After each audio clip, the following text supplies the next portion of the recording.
Mari belajar dari Italia. Apa yang sebenarnya terjadi di Italia? Apa yang bisa kita jadikan contoh agar tidak terjadi di Indonesia? Kreatif konten ini berasal dari artikel warga Italia, dipersingkat dan dilengkapi data agar lebih mudah dipahami. Tahap 1. Kasus pertama diumumkan. Itu cuma flu. Apa pentingnya pakai masker? Orang-orang ini cuma lebay.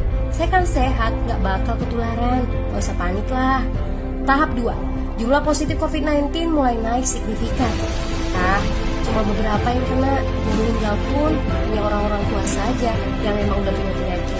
Hidup seperti biasa aja lah. Pacaran, nongkrong bareng temen, jalan-jalan ke mall. Tetep, lanjut. Tahap ketiga, jumlah kasus meningkat dengan cepat, berlipat ganda dalam 1 hari. Tingkat kematian pun bertambah. 7 Maret, lebih dari 5.000 kasus positif COVID-19. Zona merah diberlakukan di Italia. Wilayah yang dikarantina hampir 25% dari luas Italia. Sekolah dan universitas tutup, tapi tempat kerja, bar, dan restoran masih buka. Sementara itu, 75% wilayah lain masih menganggap enteng COVID-19. Anjuran mencuci tangan ada di mana-mana, tapi sekadar anjuran dan tak banyak yang melakukan. Tahap 4. Jumlah kasus meningkat pesat. Sekolah dan universitas ditutup selama sebulan. Darurat nasional pun diberlakukan. Rumah sakit menambah kapasitas, seluruh kamar dibersihkan untuk memberi ruang bagi pasien COVID-19.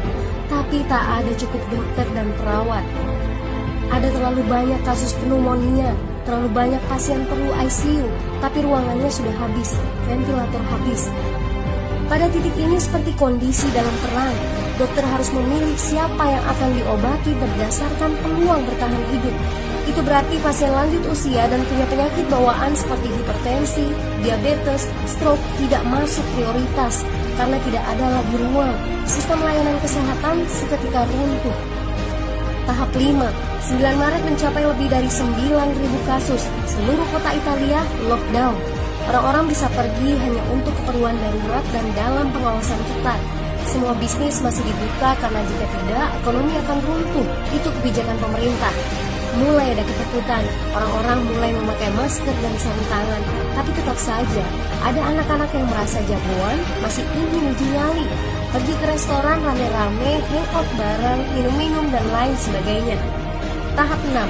2 hari kemudian pemerintah Italia berubah pikiran. Semua bisnis harus tutup. Bar, restoran, pusat perbelanjaan, semua jenis toko, kecuali supermarket dan apotek. Penyebabnya, karena dalam sehari yang positif bertambah lebih dari 2.000 kasus. Penduduk yang mau keluar rumah harus mendapat surat izin. Surat izin ini didapatkan dari pos pemeriksaan polisi dan disebar di berbagai lingkungan. Yang melanggar bisa kena denda 3,3 juta rupiah.